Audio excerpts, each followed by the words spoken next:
Algunos creen que son los presidentes y primeros ministros los que ejercen el poder desde los parlamentos. Pero no es así. En el mundo actual, el poder se encuentra en manos de un grupo de élite.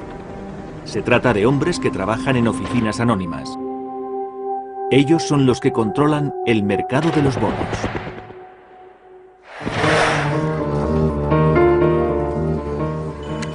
Bill Gross es el jefe de PIMCO, la mayor agencia de bonos del mundo, con una cartera de 700.000 millones de dólares en valores de renta fija. Gross es considerado el rey del mercado de los bonos. Le conoceremos como el señor Bond, bono en inglés. Los bonos son la conexión entre la política y el mundo de las altas finanzas. Los gobiernos siempre gastan más de lo que recaudan con los impuestos, a veces mucho más, y para subsanar el desequilibrio venden bonos y pagan intereses. Pero si el comprador quiere desprenderse de los bonos, el gobierno no le devuelve el dinero. Se venden en el mercado de valores de renta fija, como la bolsa de Tokio. Tras el ascenso de los bancos, el mercado de bonos fue la siguiente gran revolución de las finanzas. De este modo, los gobiernos conseguían dinero prestado. El dinero de los bonos pagó las guerras que asolaron el norte de Italia hace 600 años. Decidió el resultado de la batalla de Waterloo y creó la mayor dinastía financiera del mundo. Aseguró la derrota del sur en la Guerra de Secesión norteamericana y en tiempos modernos, el mercado de bonos propició que naciones ricas como Argentina se derrumbaran. En la actualidad, gobiernos y empresas utilizan los bonos para conseguir préstamos a una escala inimaginable. En conjunto, hay bonos por valor de 85 billones de dólares. Nuestras fortunas, nos guste o no, están ligadas al mercado de valores de renta fija. Si este mercado se debilita, nuestras pensiones se hunden y peligra nuestro bienestar económico. Tras la crisis financiera que comenzó en el verano de 2007, los bonos del gobierno norteamericano han sido un seguro para algunos inversores. Si Bill Gross perdiera la fe en esos bonos, el mundo entero se tambalearía. Este señor Bond es mucho más poderoso que el James Bond, creado por Ian Fleming. Y por esa razón, las dos clases de bonos tienen licencia para matar.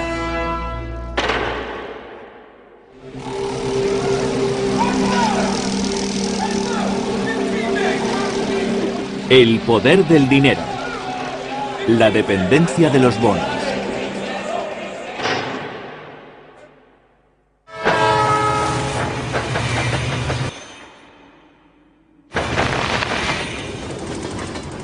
La guerra, según dijo el filósofo griego Heráclito, es la madre de todas las cosas. Y desde luego ha sido la madre del mercado de bonos. Durante gran parte de los siglos XIV y XV, las ciudades medievales de la Toscana, Florencia, Pisa y Siena, combatieron unas contra otras. Aquellas guerras se lucharon con hombres y con dinero.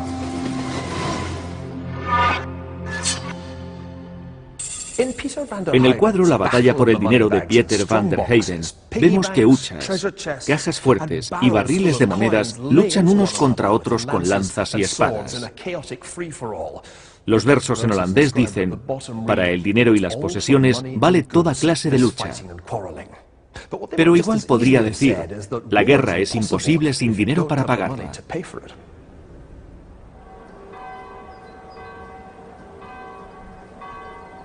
Y el modo de conseguirlo, la capacidad de financiar la guerra mediante la venta de bonos, fue también un invento del Renacimiento italiano.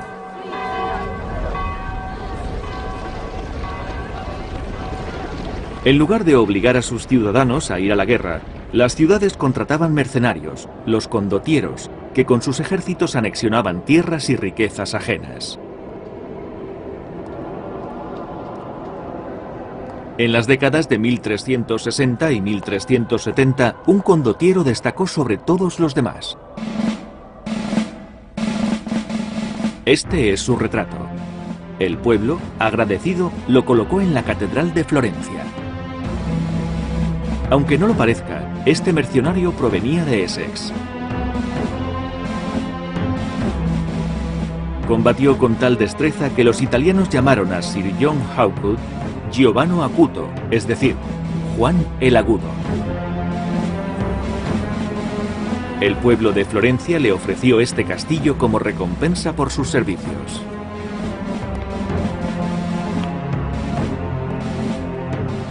Pero Hawkwood era un mercenario dispuesto a combatir por quien le pagara, ya fuera Milán, Padua, Pisa o incluso el Papa.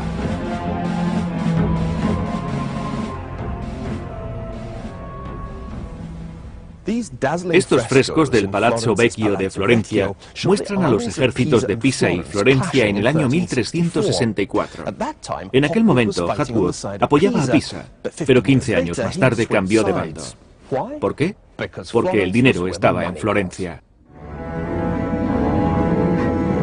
El coste de aquellas guerras hizo que las ciudades-estado italianas cayeran en crisis.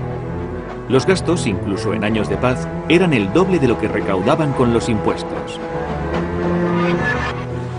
Para pagar los salarios de Sir John Hawkwood, Florencia tuvo que asumir el déficit.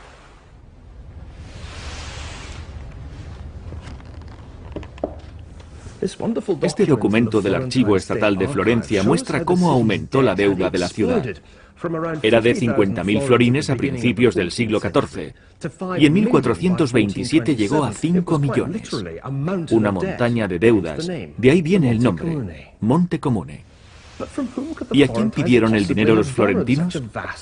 La respuesta era sencilla: a sí mismos. Fue una idea revolucionaria que cambiaría la economía para siempre. En lugar de pagar impuestos directos, los ciudadanos eran obligados a prestar dinero a su propio gobierno.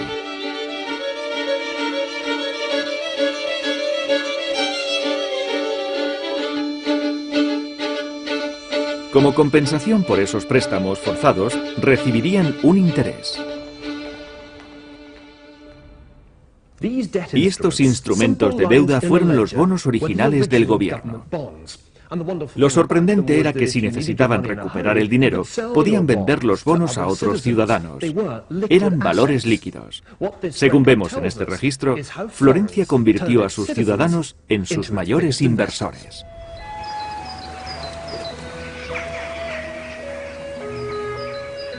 Este recurso marcó el nacimiento del moderno mercado de bonos. Todo el mundo ganaba. Los bonos salvaron la ciudad de la bancarrota y los ciudadanos estaban satisfechos con el cobro de intereses. Podían comprar o vender sus bonos en el mercado según les conviniera. El problema de la deuda pública quedó resuelto y los florentinos pudieron ocuparse de otras cosas.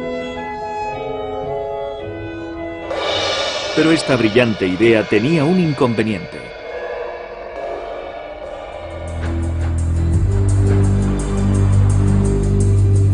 Solo se podían mantener un número limitado de guerras improductivas. Cuanto mayor era la deuda de las ciudades italianas, más bonos tenían que emitir. Y cuantos más bonos se emitían, menos atractivos eran para los inversores. Eso fue lo que ocurrió en Venecia. A principios del siglo XVI, la ciudad había sufrido varios reveses militares. Y el valor de los bonos venecianos se había desplomado.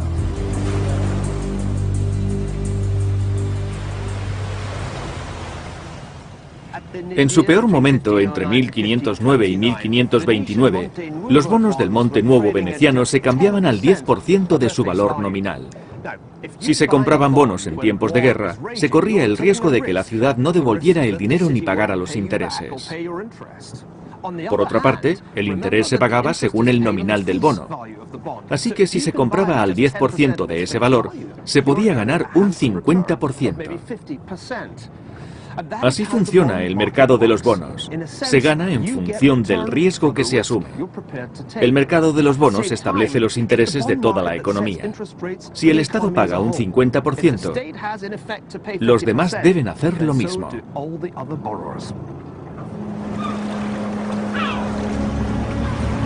El mercado de bonos fue inventado para ayudar a pagar las guerras de Italia, pero acabó estableciendo el tipo de interés para todo el mundo. La carrera por el poder había comenzado. En los 2 siglos siguientes, los bonos dominarían el mundo.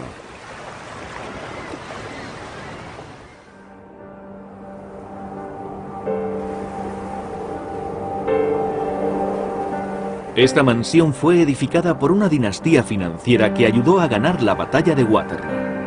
Uno de los hombres de esta dinastía fue conocido como el Bonaparte de las finanzas, el emperador del mercado de bonos del siglo XIX.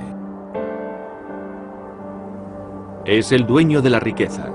Presume de ser el árbitro de la paz y de la guerra, y de que el crédito de las naciones depende de su aprobación. Los ministros del Estado están en su nómina.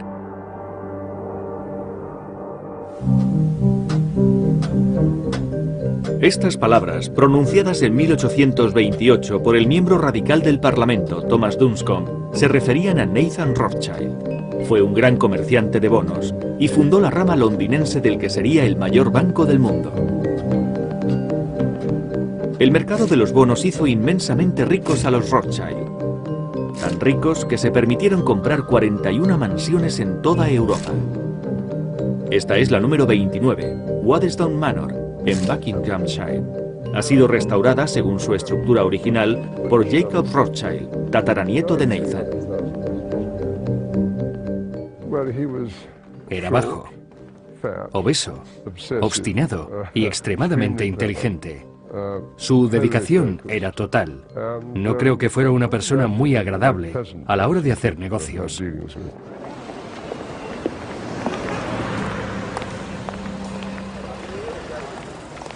Entre 1810 y 1836, los 5 hijos de Mayer Amschel Rothschild salieron del gueto de Frankfurt, donde crecieron y consiguieron un poder inigualable en las finanzas internacionales. Pero fue su tercer hijo, Nathan, el que consiguió triunfar en Londres. Evelyn de Rothschild es el tataranieto de Nathan. Recientemente se retiró como presidente del banco que Nathan fundó. Se trasladó a Londres. Era muy ambicioso y no soportaba a los ineptos. Es un rasgo de nuestra personalidad. Esta es una de las pocas cartas que se conservan de Nathan Rothschild a sus hermanos. Según su costumbre, la escribió en judeo-alemán, alemán con caracteres hebreos, y revela la personalidad de Nathan y su intención de imponer su voluntad. Escuchen. Querido Amschel, te comunico mi opinión porque creo que es mi deber hacerlo. Leo tus cartas con frecuencia cientos de veces. Como puedes imaginar, después de la cena no me dedico a leer libros, ni juego a las cartas, ni voy al teatro. Mi único placer es mi negocio.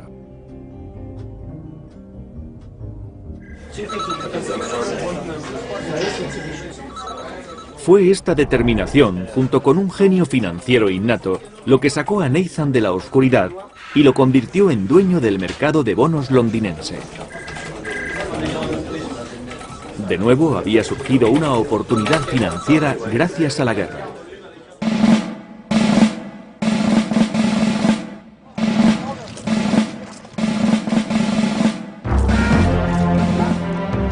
Era la mañana del 18 de junio de 1815. 67.000 soldados británicos, holandeses y alemanes, a las órdenes del duque de Wellington, salieron a luchar en los campos de Waterloo. Sus enemigos eran soldados franceses a las órdenes del emperador francés, Napoleón Bonaparte. La batalla de Waterloo fue la culminación de más de 2 décadas de conflictos entre Gran Bretaña y Francia. Pero fue más que una batalla entre 2 ejércitos. Fue una contienda entre 2 sistemas financieros. El francés, basado en el saqueo, y el británico, en la deuda. Para cubrir los costes de la guerra, el gobierno británico vendió una cantidad de bonos sin precedentes. Según dicen, la familia Rothschild ganó millones especulando sobre cómo la batalla de Waterloo afectaría al precio de los bonos.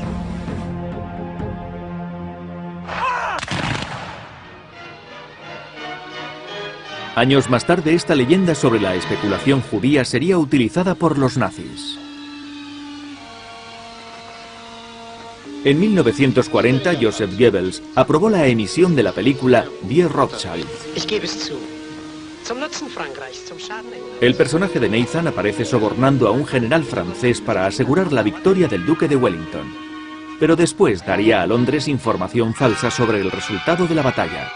Esto desató el pánico y consiguió que se vendieran los bonos británicos que Nathan compró a precio de ganga.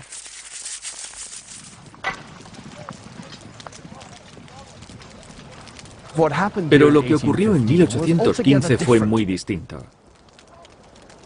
Lejos de ganar dinero con la victoria de Wellington, los Rothschild quedaron casi arruinados. No consiguieron su fortuna gracias a la batalla, sino a pesar de ella. Eso fue realmente lo que ocurrió. La venta de bonos permitió que el gobierno británico hiciera una gran caja. Pero ni los bonos ni los billetes le servían a Wellington. Para pagar a sus soldados y a los aliados británicos, necesitaba un valor universalmente aceptado. Nathan Rothschild entregó a Wellington el dinero recaudado en el mercado de bonos, en forma de oro. El éxito de esta operación decidiría la suerte de los imperios rivales y de toda Europa. Esta carta marcó un punto de inflexión en la historia de la familia Rothschild y en el gobierno británico. Está fechada el 11 de enero de 1814. Es una orden del ministro de Hacienda para el comisario en jefe, por la que nombraba agente del gobierno a Nathan Rothschild. Su misión era reunir todo el oro y plata posible y enviárselo al duque de Wellington. Él y su ejército acababan de salir de España para dirigirse al sur de Francia. La operación se basó en la red de crédito paneuropeo de Rothschild y en la habilidad de Nathan para movilizar el oro que Wellington necesitaba para reclutar sus tropas. Manejar tal cantidad de oro en plena guerra conllevaba muchos peligros. Pero desde el punto de vista de los Rothschild, las enormes comisiones justificaban el riesgo.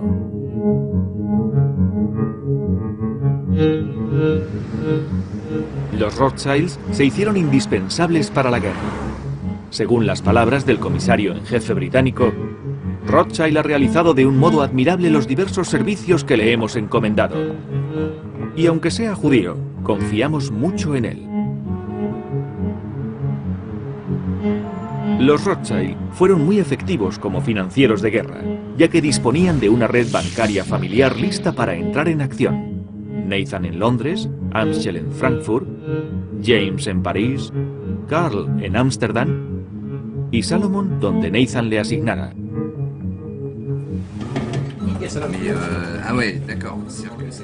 Si el precio del oro era más alto en París que en Londres, James vendía en París y Nathan compraba en Londres. Creo que su ventaja respecto a familias competidoras como los Barings consistía en que tenía hermanos en los centros financieros de otros países. No sabíamos si ya habían pensado en ello cuando salieron del gueto, pero no creo que tuvieran tanta previsión, aunque cuando vieron la ventaja, la aprovecharon al máximo. En marzo de 1815, Napoleón regresó a París desde su exilio de la isla de Elba. Estaba decidido a revivir sus ambiciones imperiales. Inmediatamente los Rothschild empezaron a comprar todas las monedas y lingotes de oro que caían en sus manos. La razón por la que Nathan compró tanto oro era sencilla. Suponía que, como todas las guerras de Napoleón, estas serían muy largas. El oro se apreciaría más con el paso del tiempo, pero esa previsión fue errónea y resultó casi fatal.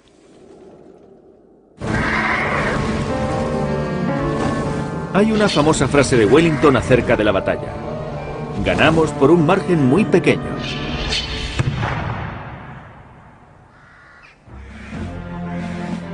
Después de un día de cargas brutales, contraataques y defensas heroicas, la tardía llegada del ejército prusiano resultó decisiva. Para Wellington fue una victoria gloriosa, pero no para los Rothschild. Nathan Rothschild fue el primero en conocer la derrota de Napoleón. Gracias a la rapidez de sus correos, supo la noticia 48 horas antes de que el comandante Henry Percy entregara la comunicación al gabinete británico. Pero a pesar de esta ventaja, las noticias de Waterloo no eran buenas para Nathan. Él había apostado por una campaña más larga. Ahora poseía una pila de valores que nadie quería para pagar una guerra que ya había acabado. Con la paz, los grandes ejércitos que combatieron contra Napoleón fueron licenciados. Eso significaba que se acababa el oro para los soldados y que su precio caería después de la guerra.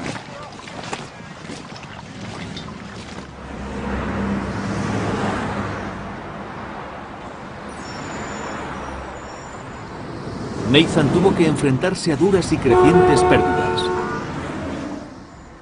Solo había una salida. Utilizaría el oro de los Rothschild para hacer una apuesta fuerte y muy arriesgada en el mercado de bonos.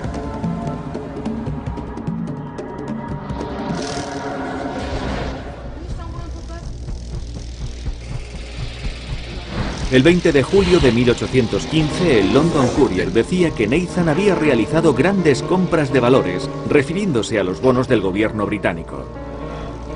Nathan había apostado por una victoria británica en Waterloo, que haría que los bonos alcanzaran mucho valor. Nathan empezó a comprar, y a pesar de que el precio seguía subiendo, continuó comprando. En contra de la opinión de sus hermanos, Nathan se mantuvo firme durante otro año. Finalmente, en julio de 1817, tras una subida de los bonos del 40%, empezó a vender. Sus ganancias equivaldrían a más de 600 millones de euros. Los Rothschild demostraron que los bonos eran más que un medio para financiar guerras. Podían comprarse y venderse para producir grandes ganancias. Y con el dinero llegó el poder. Mayer Amschel Rothschild siempre dijo a sus hijos: si no podéis ser amados, haced que os odien. A mediados del siglo XIX, los Rothschild eran los dueños del mercado de bonos y eran muy temidos. Incluso llegaron a ser odiados.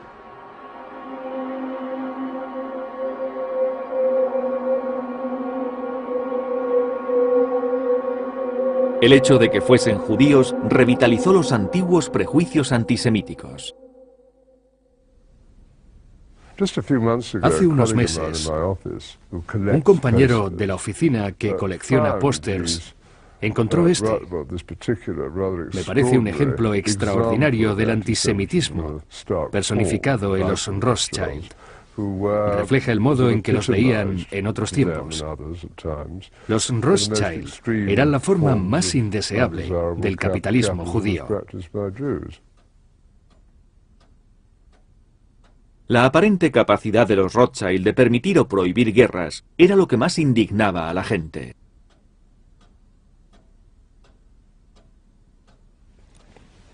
Los Rothschild necesitaban la guerra. Hicieron sus mejores negocios con ella. Y de no ser por las guerras, los estados no habrían tenido que emitir los bonos que los Rothschild compraban y vendían. Pero el problema de las guerras y de las revoluciones es que un estado deudor puede no cumplir su obligación, y eso afecta a los bonos emitidos. A mediados del siglo XIX, los Rothschild traficaban con valores y mantenían una extensa cartera de bonos de su propio gobierno. Tenían, pues, más que perder con los conflictos.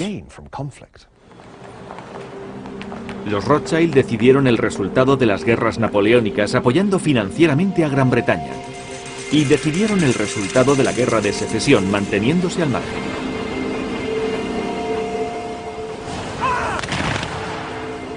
De nuevo, los dueños del mercado de bonos arbitraron el destino de la guerra.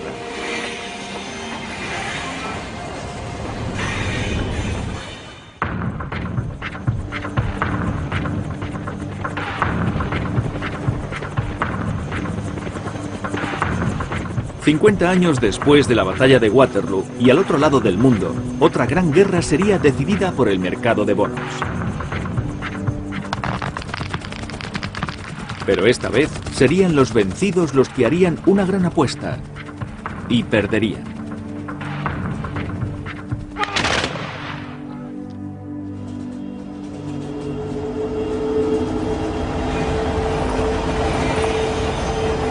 Según la idea tradicional, el punto de inflexión de la Guerra de Secesión americana se produjo en junio de 1863, 2 años después del inicio del conflicto. Fue cuando las fuerzas de la Unión tomaron Jackson, la capital de Mississippi, y forzaron al ejército confederado a retirarse al oeste, hacia Vicksburg. Rodeados y con los cañones de la Unión bombardeando sus posiciones, los sureños resistieron durante un mes, pero finalmente tuvieron que deponer las armas. Después de Vicksburg, Mississippi se encontró firmemente en manos del norte. El sur quedó dividido en dos.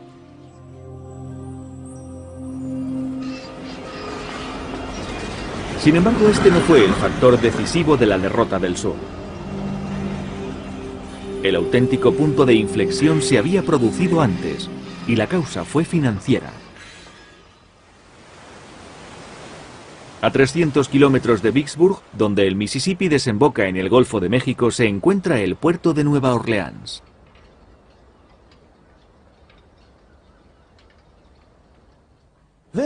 Fort Pike fue construido después de 1812 para proteger Nueva Orleans contra un ataque británico. Pero 50 años más tarde no pudo proteger al sur contra el norte. El capitán David Farragut capturó Nueva Orleans el 28 de abril de 1862. Fue un momento crucial de la guerra. Nueva Orleans era el puerto de salida del principal producto de exportación del sur: el algodón. El sur necesitaba controlar el comercio del algodón. Era el componente esencial de un ambicioso proyecto para utilizar el mercado de bonos con fines bélicos.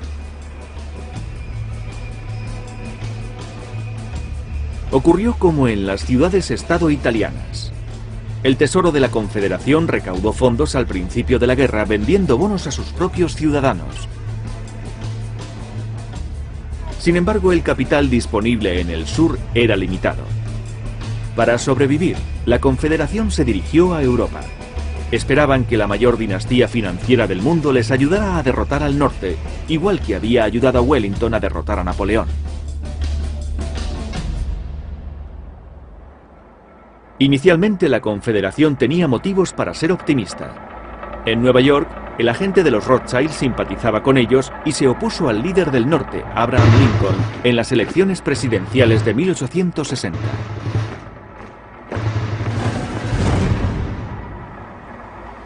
Sin embargo, los Rothschild tenían sus dudas. Ayudar al gobierno británico para derrotar a Napoleón era una cosa, pero comprar bonos de un grupo de esclavistas sureños parecía muy arriesgado. Los Rothschild decidieron permanecer al margen.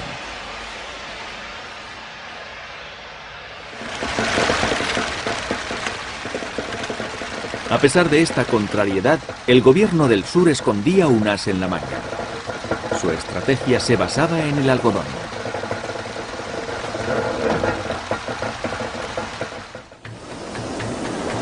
La idea de los estados del sur era utilizar el algodón como garantía para sus bonos. Eso animaría a los inversores, pues si no les pagaban los intereses, podrían quedarse con el algodón. Así, los agentes sureños empezaron a vender bonos en los centros financieros europeos. La Confederación trató de vender bonos convencionales en centros financieros europeos, como Ámsterdam, pero los inversores desconfiaron. Sin embargo, cuando la firma francesa Émile Derlanger ofreció bonos respaldados con algodón, lo vieron de otro modo. Estos bonos podían cambiarse por algodón al precio de antes de la guerra. 6 peniques por libra. Aquellos bonos de algodón formaban la base de la estrategia sureña. Si además podían restringir el suministro de algodón, su valor y el de los bonos aumentaría mucho. Y los confederados utilizaron este producto para chantajear al país más poderoso del mundo, Gran Bretaña.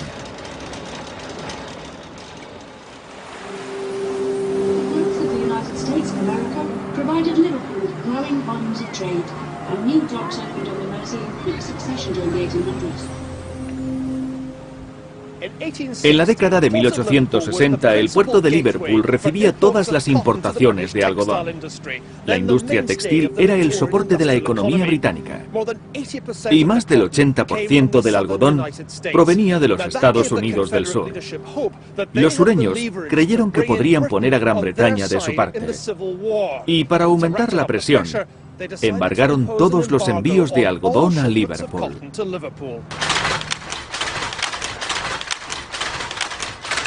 Durante un tiempo la estrategia tuvo éxito. Los precios del algodón se dispararon, y lo mismo ocurrió con el valor de los bonos, garantizados por el algodón confederado. El embargo del algodón devastó la economía británica. Las fábricas tuvieron que despedir a sus empleados, y al final la producción se interrumpió en 1862.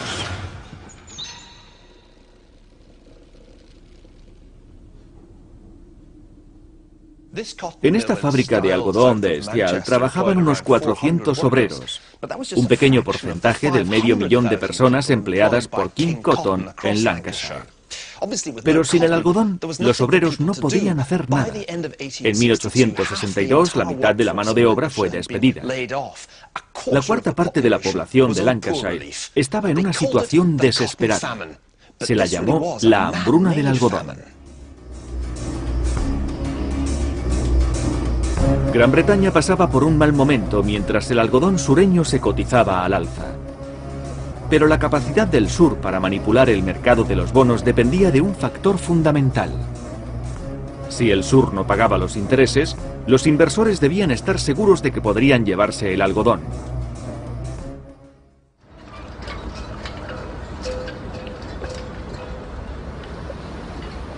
Por eso, la caída de Nueva Orleans el 28 de abril de 1862 fue el auténtico punto de inflexión de la Guerra de Secesión norteamericana. El puerto principal de la Confederación cayó en manos de la Unión, y los inversores que quisieran llevarse su algodón tenían que burlar el bloqueo naval de la Unión.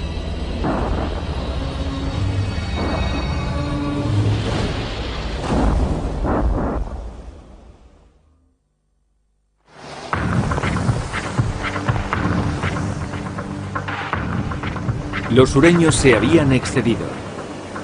Dejaron de exportar algodón y después no pudieron retomar el negocio.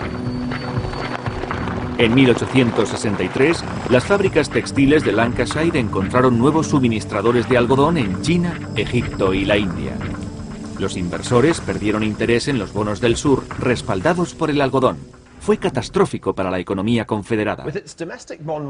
Con su mercado de bonos arruinado y solo 2 préstamos extranjeros, la Confederación tuvo que imprimir dólares de papel para costear la guerra. Estos son del Museo Estatal de Luisiana. En total se emitieron 1.700 millones de dólares. El norte también imprimió papel moneda, pero al final de la guerra, los greenbacks valían unos 50 centavos de los de antes del conflicto. Los greybacks del sur solo valían 1 centavo. Y cuando el dinero empezó a comprar cada vez menos cosas, la inflación se disparó en el sur. En enero de 1865 el precio de algunos bienes se había multiplicado por 90. El sur había hecho todo lo posible por manipular el mercado de bonos y había perdido. No sería la única vez en la historia que un intento similar condujera a una ruinosa inflación.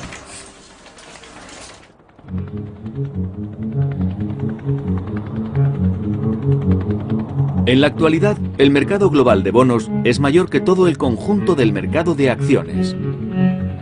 Y sigue siendo un mercado que puede poner o quitar gobiernos. Este jugador empezó su carrera financiera ganando dinero en los casinos de Las Vegas.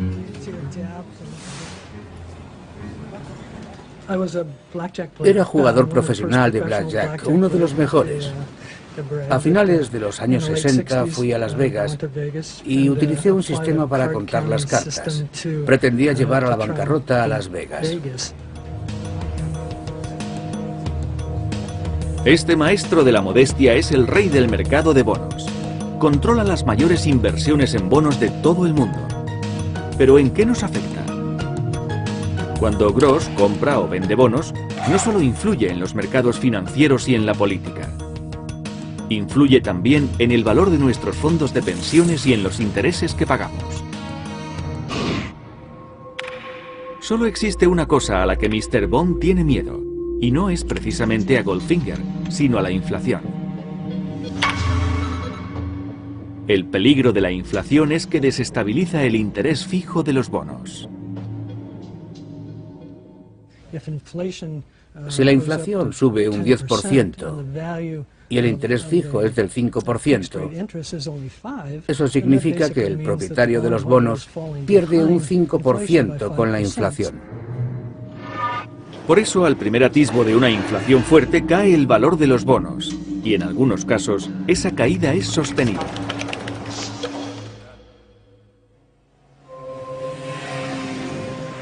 Para comprobar lo mal que pueden ir las cosas cuando llega la inflación, solo hay que repasar la historia de Argentina.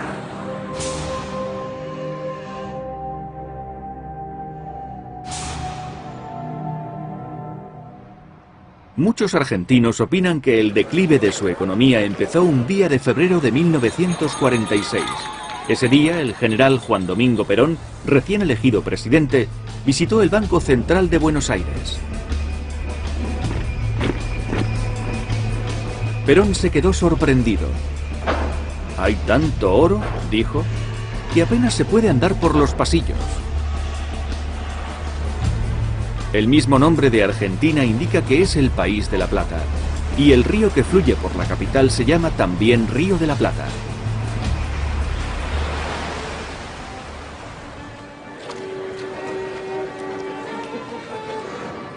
Antes solo había dos almacenes Harrods en el mundo.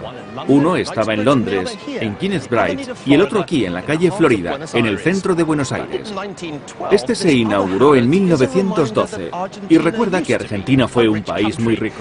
Su renta per cápita era solo un 18% inferior a la de Estados Unidos. Los inversores que compraban bonos argentinos confiaban en que el país sería tan poderoso como Estados Unidos. Desde entonces, la historia de Argentina es un ejemplo de cómo los recursos y el talento pueden ser inútiles sin un buen manejo de las finanzas.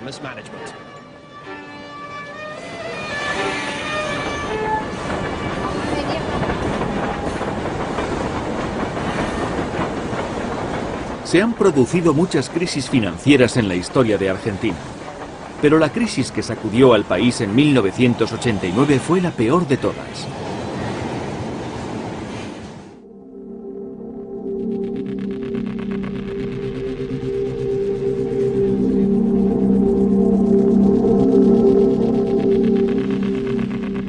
A primeros de febrero, el país estaba pasando por uno de los veranos más cálidos que se recuerdan. En Buenos Aires, el suministro eléctrico no daba abasto. Había apagones de hasta 5 horas. Pero como se vio más tarde, ese era el problema más pequeño de Argentina. Se sucedieron 3 etapas que acabarían conduciendo al infierno económico. En la primera etapa, el gobierno gasta más de lo que recauda con los impuestos. Normalmente se debe a una guerra. En Argentina fueron 2 guerras, una guerra civil en los años 70 y la otra en 1982 contra Gran Bretaña por las Islas Malvinas. En 1989 el sistema financiero argentino iba a estallar. En febrero la inflación alcanzó un 10% mensual. El gobierno ordenó el cierre de los bancos, mientras trataba de bajar los intereses para impedir que se hundiera la moneda nacional. No tuvieron suerte. En solo un mes, el austral cayó un 140% respecto al dólar. Al mismo tiempo, el Banco Mundial dejó de conceder préstamos a Argentina. Su gobierno no había podido eliminar la causa de la inflación, el déficit del sector público. Sin futuros préstamos del Banco Mundial a la vista, el gobierno trató de financiar su déficit vendiendo bonos a sus ciudadanos. Pero los inversores sabían que su valor real sería barrido por la inflación en cuestión de días. Al gobierno se le acababan las alternativas.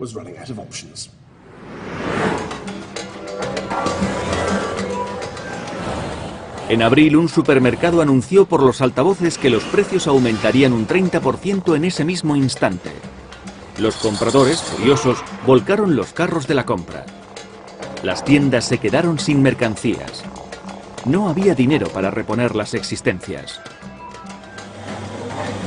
Fueron meses muy malos, muy malos.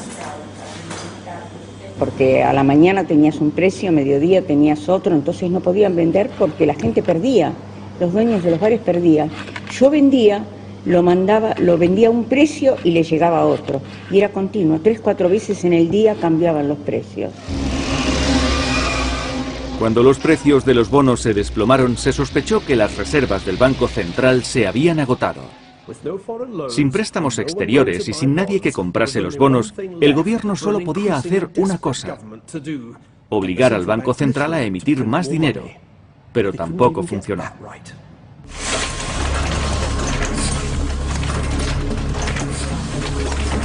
El viernes 28 de abril, Argentina se quedó literalmente sin dinero. Es un problema físico, dijo el vicepresidente del Banco Central en una rueda de prensa. La Casa de la Moneda no tenía papel para imprimir los nuevos billetes. Y los impresores estaban en huelga.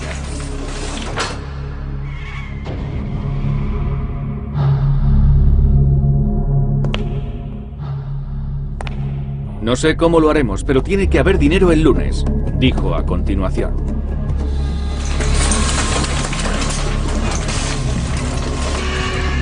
Sin embargo, cuanto más rápido trabajaban las imprentas, menos valía el dinero. Los billetes llevaban cada vez más ceros. En mayo, el precio del café subió un 50% solo en una semana. Los ganaderos dejaron de llevar sus reses al mercado. El precio de una vaca era igual que el de 3 pares de zapatos.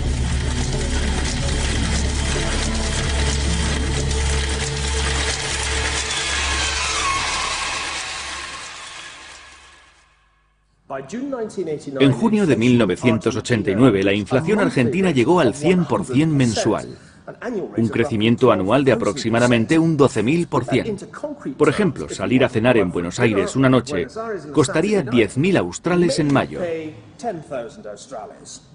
En junio, habría que pagar 20.000 por la misma cena. Y al mes siguiente, serían 60.000. Necesitaban muchísimos australes solo para comer.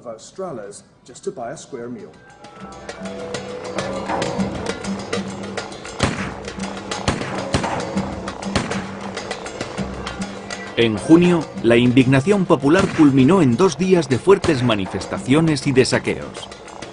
Murieron al menos 14 personas. Antes nunca faltaba un filete en la mesa. Y ahora miles de personas iban a los comedores de caridad.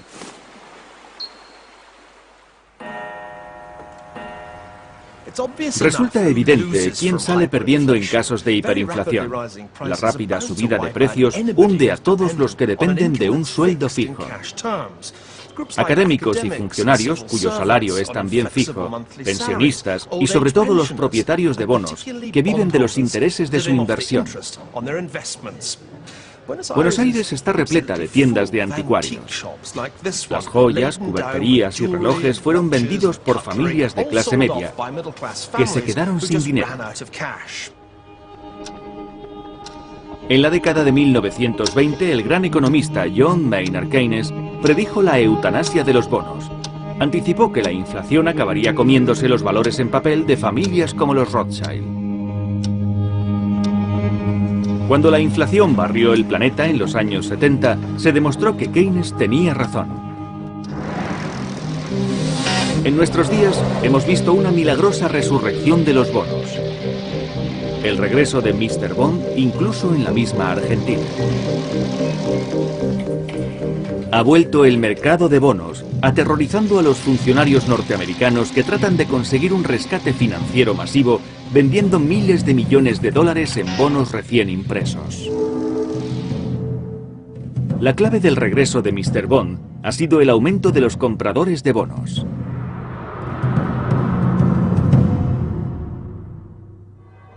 Lo que nos lleva de vuelta a Italia, donde nació el mercado de bonos hace 600 años.